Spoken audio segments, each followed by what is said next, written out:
Hello friend, नमस्कार। Star city Anuppur channel में आपका स्वागत करता हूं। चैनल को सब्सक्राइब कर लीजिए। वीडियो को अच्छा लगे तो लाइक कीजिए, कमेंट कीजिए और जो कमियां हों तो उसे उजागर कीजिए।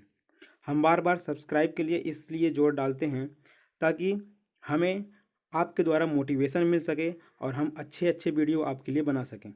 तो आपके सब्सक्राइब से और आपके लाइक से और आपके शेयर से केवल हमको मोटिवेशन मिलता है और उस मोटिवेशन के द्वारा हमको वीडियो बनाने के लिए हम प्रेरित होते हैं। इसलिए सब्सक्राइब ज़रूर कीजिएगा और केवल अपने व्हाट्सएप के ग्रुप में शेयर कर दीजिए। इससे ज़्यादा कुछ उम्मीद नहीं करते हैं हम। तो आप केवल शेयर कर दीजिए, लाइक कर दीजिए और सब्सक्राइब कर लीजिए।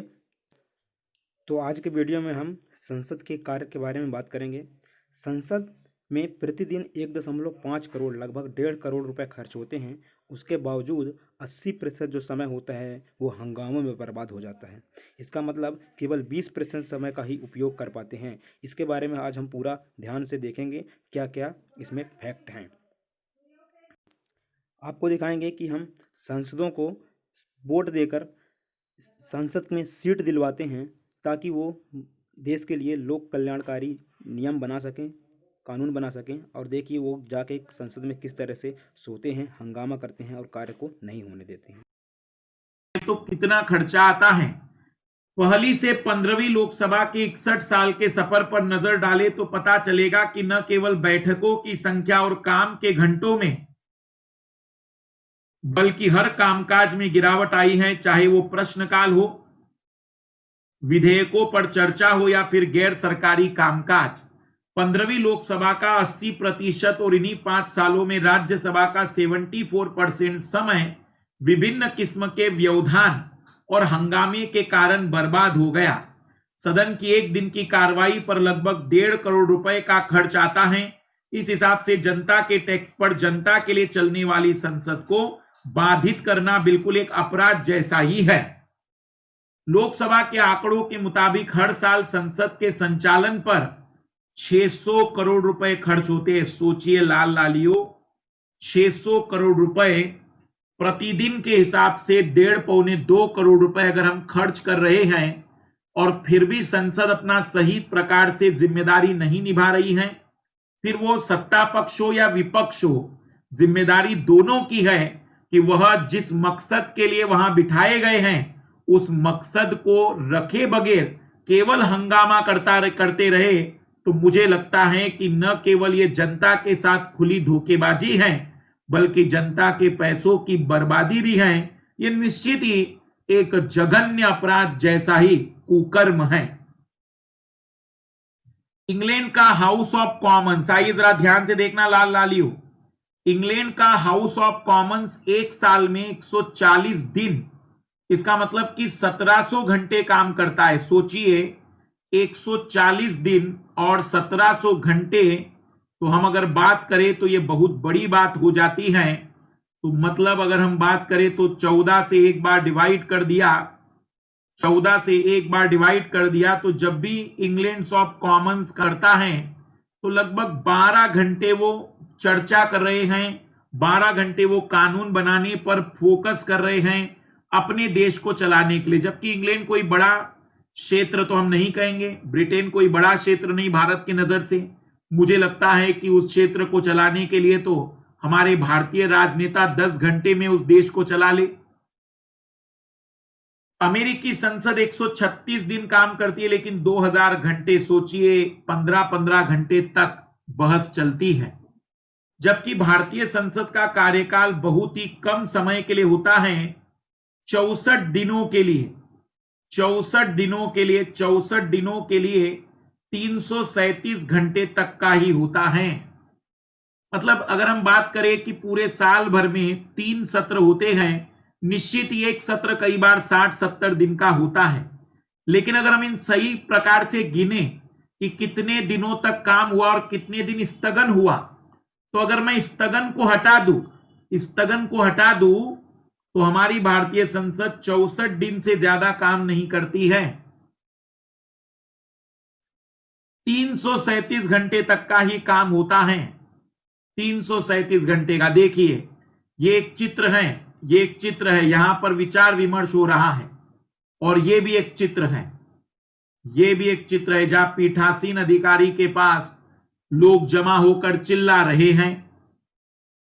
15वीं लोकसभा में, अब ध्यान से सुनना, पूरी 15वीं लोकसभा के बारे में बात कर रहा हूं लालू, जो मोदी सरकार का पहला कार्यकाल है उसकी बात कर रहा हूं मैं। कुल 357 बैठकें हुई 5 साल में। 5 साल में कुल कितनी बार बैठक हुई? 5 साल में 357 बैठक। अगर हम 5 से डिवाइड कर दें तो लगभग 71 बैठकें हुई।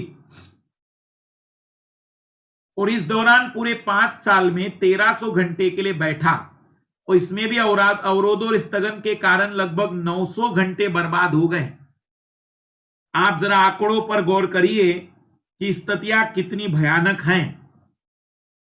यह स्थिति तब थी जब 2G स्पेक्ट्रम, आदर्श सोसाइटी, राष्ट्रमंडल खेल, कोयला खानों का आवंटन जैसे बड़े घोटाले संसद के सामने आए थे, और जिस पर सदन को लोकसभा का 77% और राज्यसभा का 72% समय हंगामों की वजह से बेकार जा रहा है। ये 2013 में संसदीय कार्य मंत्री का बयान था। अब ऐसी परिस्थिति में जब देश का सबसे बड़ा लोकतंत्र को प्रस्तुत करने वाला भवन अपने समय को हंगामे की भेंट चढ़ाएगा, तो क्या लोकतंत्र के मजबूत होने और प्रत्येक नागरिक तक सही कार्य होने या प्रत्येक नागरिक तक विकास के लाभों को पहुंचाने में हम सफल हो पाएंगे? जब लोकसभा का 77%, राज्यसभा का 72% समय हंगामे की वजह से बेकार होगा, तो क्या हम इसी लोकतंत्र के लिए 150 साल तक लड़ रहे थे? क्या इसी लोकतंत्र के लिए भगत सिंह से लेकर महान क्रांतिकारियों ने अपनी आत्माहुति दे दी? 1919 आज से लगभग 101 साल पहले पहला हुआ आंदोलन, या बाल गंगाधर तिलक की जो मृत्यु हुई, क्या उन्होंने इसी कल्पना के लिए इतना बलिदान दिया होगा? देखिए दोस्तों, इस प्रकार से हमारे सांसद में होता है, तो आप भी इसका आकलन आराम से कर सकते हैं। देखिए बिस्मार्क ने इस बारे में क्या कहा है। बिस्मार्क नामक, देखिएगा बिस्मार्क ने कितना भयानक वाक्य उपयोग किया है। विधायिका में कानून निर्माण की प्रक्रिया उस कटते हुए बकरे की तरह है जिसे न देखना ही बेहतर होता है। मतलब जब किसी बकरे को काटा जाता है, वो बलि के नाम पर, वो मांस खाने के नाम पर, तो लोग उसे कटते हुए नहीं देखना चाहते हैं, क्योंकि वो इतनी दर्दनाक और वो इस प्रकार का चित्र होता है जो मन को विचित्र कर देता है, मन को विचलित कर देता है। और हमारे सांसदों के द्वारा भी विधायिका में कानून निर्माण की प्रक्रिया कुछ ऐसी हो गई है कि ऐसा लगता है कि चर्चा, मतलब आज से 15 साल पहले, 20 साल पहले मैंने टीवी के सामने चीजों को देखा है, किस तरीके से बहस होती थी, बातें सुनी जाती थी, पक्ष अपने तर्क रखते थे, विपक्ष अपने तर्क रखते थे, और फिर किस प्रकार से चीजों को रखा जाता था। मैं वह उस प्रकार की एक बेहतरीन चर्चाएं आजकल नहीं देख पाता हूं। संसद में पहली और दूसरी लोकसभा का 60% काम कानून बनाने में व्यतीत हुआ था, किंतु वर्तमान में 15 से 20% समय ही कानून बनाने में बीतता है। इसके अलावा संसद के कार्य की गुणवत्ता में भी कमी आई है। सांसद सदन में होने वाली सकारात्मक बहस में कम रुचि और भागीदारी लेते हैं। इन सांसदों को चिल्लाने के लिए बुला लीजिए तो ये आ जाएंगे, इनको किसी मुद्दे पर बहस करने के लिए बुलाएंगे तो बहुत सारे लोग आएंगे भी नहीं, और अगर आएंगे भी तो वह वहां पर सोने लग जाएंगे। रिकॉर्ड बताता है कि पिछले 10 वर्षों में 45% विधेयक, ध्यान से सुनना लालो, यह आंसर राइटिंग में आपकी मदद करेगा। रिकॉर्ड बताता है कि पिछले 10 वर्षों में 45% विधेयक बिना चर्चा के पारित हुए, और इनमें से 61% तो अंतिम 3 घंटे में पारित हुए हैं। 100% में 45% विधेयकों पर चर्चा ही नहीं हुई, और 61% जो विधेयक पारित हुए थे वो बिल्कुल आखिरी के 3 घंटों में, जब सब अपना काम निपटा कर जाना चाहते हैं। इसके अलावा संसद में कई कानून बिना चर्चा के पारित हो जाते हैं, जो संसदीय प्रणाली का दुरुपयोग है। जैसे कि आप देख सकते हैं, लहरी, जो कि आप जानते हैं एक चित्र व्यंग्यकार हैं, उन्होंने लिखा है कि यदि बिल जल्दी पारित करना है, ज्यादा जल्दी पास कराना है, तो संसद में ले जाइए। मतलब कोई भी चीज संसद में बिना चर्चा के पास हो जाती है, तो आप समझ सकते हैं कि किस तरीके की चीजें यहां पर बताई जा रही है। राष्ट्रीय महत्व और लोक कल्याण के विषय पर सत्तारूढ़ दल और विपक्षी दल में एकरूपता बहुत ही कम देखने को मिलती है। मतलब जहां पर भी राष्ट्रीय महत्व और लोक कल्याण का मुद्दा होगा ना, वहां पर ये दोनों लोग एक दूसरे पर आरोप प्रत्यारोप लगाएंगे, लेकिन जहां पर भी इनके वेतन सब एकजुट हो जाएंगे, क्योंकि इन विषयों को प्राय राजनीतिक हितों के आधार पर जांचा परखा जाता है। किंतु वही कुछ ऐसे भी विषय हैं जिनका प्रत्यक्ष संबंध दलीय हितों से होता है, उन पर सभी राजनीतिक तुरंत एकमत और लामबंद हो जाते हैं। उदाहरण के लिए सांसदों के वेतन को बढ़ाने संबंधी विधेयक पर किसी भी राजनीतिक द्वारा असहमति प्रकट नहीं की जाती और इस प्रकार का विधेयक दोनों सदनों में तुरंत पारित हो जाता है। इस बात का अंदाजा इसी बात से लगाया जा सकता है कि विगत 3 दशकों में, पिछले 3 वर्षों में सांसदों का वेतन प्रत्येक वर्ष में बढ़ा है। प्रत्येक 2 साल में सांसदों का वेतन बढ़ा है, बिना किसी विरोध के, बिना किसी आपत्ति के, बिना किसी हम कहेंगे कि वैचारिक मतभेदों के। सारी पार्टियां एक मत होकर ऐसे मुद्दे पर बहुत जल्दी परिणाम भी दिखा देती है।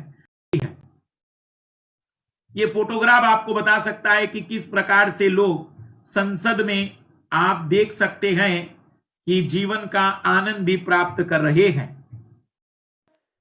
तो फ्रेंड्स, यदि आपको ये वीडियो अच्छा लगे तो फीडबैक दीजिए, कमेंट दीजिए, कमेंट कीजिए, जो भी अच्छा लगे, जो भी खराब लगे।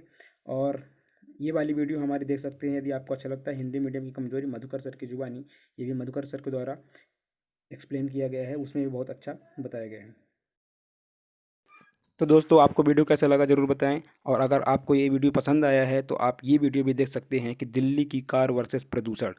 आप इसको देखिए, डिस्क्रिप्शन में लिंक मिल जाएगा। धन्यवाद।